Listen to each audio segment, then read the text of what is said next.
Princess! Ibalik mo na ang damit ko! Nakaubad ako dito! Oh no! Ayaw ka bayang na, hindi ko na ibibigay sa'yo to. Diba? May kasalanan ka sa akin ng nakaraan. Kapag nahuli talaga kita, Princess, malalagot ka sa akin. Ay, aba? Tinatakot mo pa ako, bayang? Hindi ko talaga ibabalik sa'yo itong damit mo. Akin na kasi ang Princess! Bayang nakahubad, walang damit! Si Princess, pasaway, ayaw pang ibigay yung damit ni Boyong. Ikaw nga, Bebang eh, hawak-hawak mo pa rin yung shirt ni Boyong. Ayaw nga, no? Nasa akin pa pala. Princess, akin na kasi yung damit ko. Kanina pa ako dito nakahubad. Ibabalik ko lang sa'yo to kapag nangako ka, hindi mo na kami aawayin at taas na rin. Ayoko nga! Basta, kapag nabawi ko talaga yung damit ko, makakatikim ka sa akin! Matapang ka pa, ha? Kunin mo na, bayang! Akin na! Be! Ayaw ko nga! Princess, ginagalit mo talaga ako? Eto na, bayang! Totoo na talaga to! Oh no! Oopsie! Lagot! Yung damit ni Boyong! Sumabit sa puno! Hoy, Princess! Kunin mo yung damit ko! Akyatin mo sa puno! Hala! Hindi ako marunong makit, Boyong! Ikaw na ang kumuha sa damit mo! Kunin mo yun! Bilis! Ayoko, no? Uwi na ako sa bahay! Bahala ka dyan! Princess! Pasaway ka talaga! Bumalik ka rito! Kunin mo yung damit ko! Paano kaya makuha yung damit ko? Kawawa naman si Boyong. Tinakbuhan ni Princess. Tara, Bebang, tulungan natin si Boyong. Umiiyak na siya. Sige, tsaka ibabalik ko na rin tong short niya. Tara, Iska. Yung damit ko, sumabit na sa puno. Hindi ko na makukuha.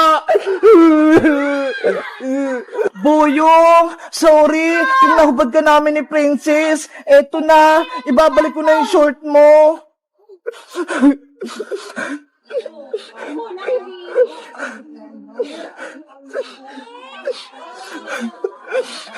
Bebang, anong gagawin natin? Umiyak si Boyong. Paano natin siya tutulungan? Kaya nga eh, hindi naman tayo marunong umakit ng puno para makuha yung damit ni Boyong. Bebang, Iska, bigyan niyo ako ng damit. Ayoko nakahubad. Alam ko na! May naisip na ako! Anong gagawin natin, Bebang? Ayun o! May karton! Ayun na lang yung gawin natin damit ni Boyong! Etong karton? Pwede ba natin gawin damit to? Oh, Iska! Pwede yan! Tara! Tulungan mo ako gumawa ng damit na karton! Sige! Para hindi na siya umiyak! A few moments later. Ayun na! Tapos na yung damit ni Boyong! Nalagyan ko na ng design! Wow! Ang ganda! Ang galing mong gumawa, Bebang! Tara, Iska! Ibigay na natin tong damit ni Boyong sa kanya! Matutuwa si Boyong nito, panigurado! Boyong! Eto na yung damit mo! Tapos na namin! Damit ba yan? Karton naman niya, Bebang eh! Okay na yan! Kaysa wala kang damit, Boyong! Mabuti nga ginawan ka ni Bebang eh! Kunin mo na to, Boyong! Pinaghirapan nga namin tong gawin ni Iska eh! Sige na nga! Akin na nga yan! Ita! Isuot mo na!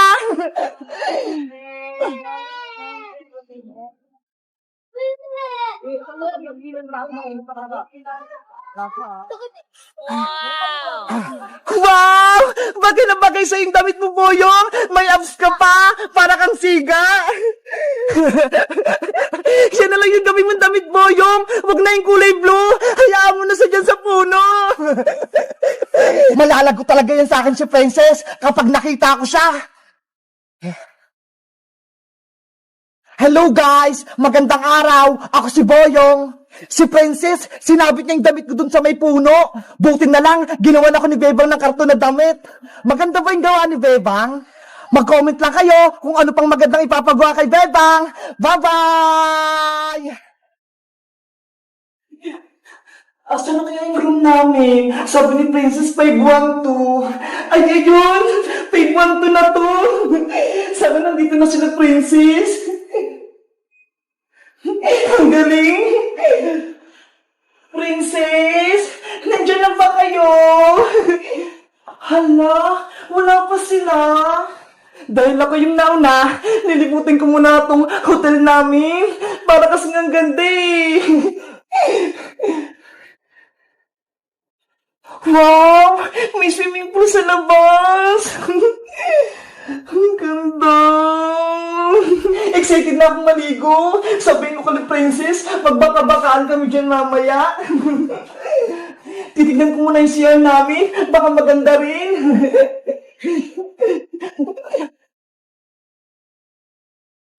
Wow! May swimming pool din! Ang ganda naman dito sa loob! Meron silang malaking batya!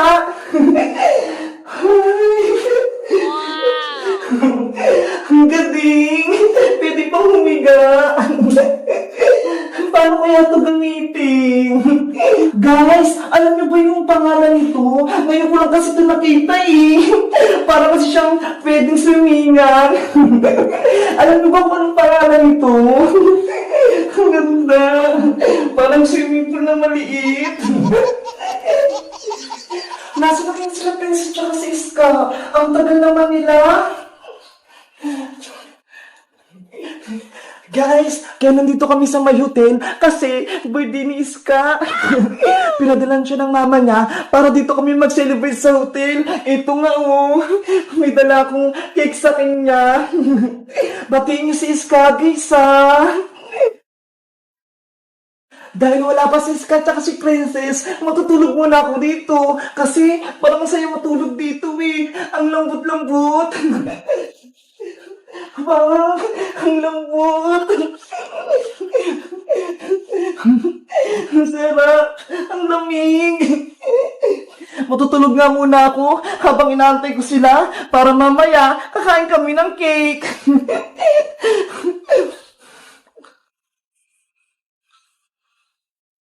A few moments later. Bebang, nandito na ako. Nasaan sila, Bebang? Hala, tulog pa si Bebang. Ano ba yan? Nagugutom pa naman ako. Gusto kong kumain. Ay, ano to? Parang cake to ah. Bubuksan ko nga. Oh no! Wow! Totoo nga! Mukhang masarap! Habang tulog pa si Bebang, kakain nga muna ako dun sa may mesa.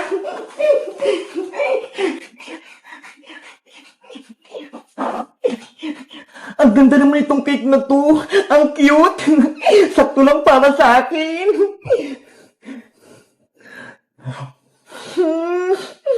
Ang sarap. Ang tamis. Wow! Bebang, ang sarap ng tulog mo. Habang ako, eto, kumakain. Ang sarap. 20 minutes later. Ayan, malapit ko nang ubos tong cake. Oh no! Ay, sa wakas, nagising na rin ako. Hello, Princess! Nandyan ka na? Oo, Bebang, kanina pa ako dito. Habang tulog ka, kinain ko muna tong cake na nandun, oh. Ang sarap-sarap nga eh. Hala, kinain mo yung cake? Ano ba yan? Ibibigay ko nga yung kay Iska eh. Kasi birthday niya. Ano? Birthday cake to ni Iska? Ano ba yan? Akala ko nang pang-merienda lang natin to. Ang takot mo talaga, Princess. Naubos mo agad. Wala tuloy cake sa Iska. Sorry na, Bebang. Hindi ko naman alam eh. Kasi nagutom ako. Kaya hindi ko na napigilan kumain. Hala, nandiyan na si Iska. Bebang, Princess, nandito na ako. Happy birthday, Iska. Happy birthday, Iska. Thank you, Bebang. Thank you, Princess. Maraming salamat sa pagbati. Pasensya na, wala na yung cake. Kinain na kasi ni Princess eh. Nagutom lang talaga ako sobra, kaya hindi ko napigilan kumain. Si Princess talaga, ang takaw. Pero okay lang yun, Bebang. Dahil birthday ko, bibili tayo mamaya ng cake. Ang importante, magsama-sama tayong tatlo. Okay, sige, magsaya-saya tayo dito. Dahil birthday mo, magsiswimming na tayo. Ay, may swimming pool pala dito. Ang ganda. Gusto ko nang maligo. Sige, mag-swimming na tayo. Tara na. Guys, si Iska, birthday niya. Kaso, si Princess, kinain yung cake niya. Para sumaya si Iska, batiin niyo na lang siya ng happy birthday. Bye-bye guys! Kita-kits ulit tayo bukas! Yung bagong marshmallow! Kinain ni Princess! Bebang, tama na! Huwag ka na umiyak! Nandito na tayo sa school! Baka marinig ka pa! Eh kasi, wala akong pagkain mamayang recess Iska eh! Naubos na! Ikaw kasi Princess, no? Ang sabi kasi ni Bebang, hati kayo sa marshmallow, pero kinain mo lahat. Bebang, sorry na! Huwag ka na umiyak! Ito ho! Bigyan kita ng piso! Palitan mo yung kinain kong marshmallow! Ano?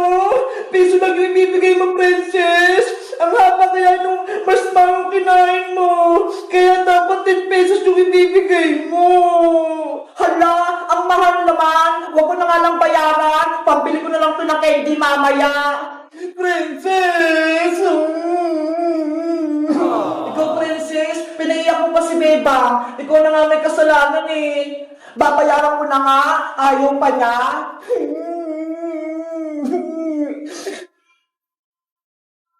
Beba, huwag ka nang umiyak. Andiyan na yung bago nating teacher. Good morning, class. Good morning, teacher. Good morning, teacher. Good morning, teacher. Bakit may umiyak sa class ko? Ano nangyari sa'yo? Nag-ingat si Bebang teacher kasi wala po siyang baon. Nako. Bawal ang iyakin dito sa may classroom ko. Kaya, tigilan mo ng iyak mo. Opo.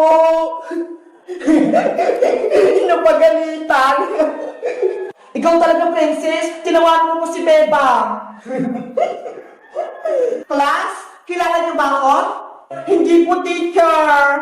Okay, magpapakilala ko. Ako si Teacher Maribel Santos, ang class advisor nyo. Kaya dapat, mabait kayo, huwag pasaway, at huwag iyakin sa klase ko. Naiintindihan nyo ba? Opo, Teacher Santos. Ngayon, kayo naman yung magpakilala sa akin. Mauna ka lang din na buhok. Ang pangalan ko po, teacher, ako po si Iska. Ako naman po si Bebang. At ako naman po si Princess, ang pinakamaganda sa lahat. Parang kulang kayo. Sino yung absent? Naku, late na ako. Nagsimula na yung klase. Good morning, teacher. Stop! Diyan ka lang. Bakit late ka iyo? Sorry po, kasi hindi ako nagising ng maaga eh. Dahil late ka, may parusa ka. Tatayo ka dyan sa tabi ng pinto. 1 oras. Ngayon na. Oh Opo. no! Si Bayang, tinataya! Yari ka sa akin, Princess, mamaya kapag uwian. Teacher Santos, si Bayang pa nagbabanta sa akin. Bayang, tumayo ka dyan na maghapon. Naintindihan mo ba? Opo. Ano ba yan? Yari, Bebang, yung bago nating teacher, sobrang tapang. Pinatayo niya si Buyong. Oo nga, Iska eh. Sana hindi tayo pagalitin ni Teacher Santos. At sino naman yung maingay dyan? May narinig ako nagbubulong-bulong Si Bebang mo, teacher, nakikipagkismisan. Bebang, tumayo ka rin. Samahan mo si Barb sa may pintuan. Opo, teacher. Oh no! Buti nga sa'yo, Bebang. Guys, may bago kaming teacher. Ang pangalan niya, si Teacher Santos. Kaso, sobrang tapang niya. Kayo guys, mabait ba o matapang yung bago ng teacher? Anong pangalan niya? Mag-comment lang kayo. Bye-bye!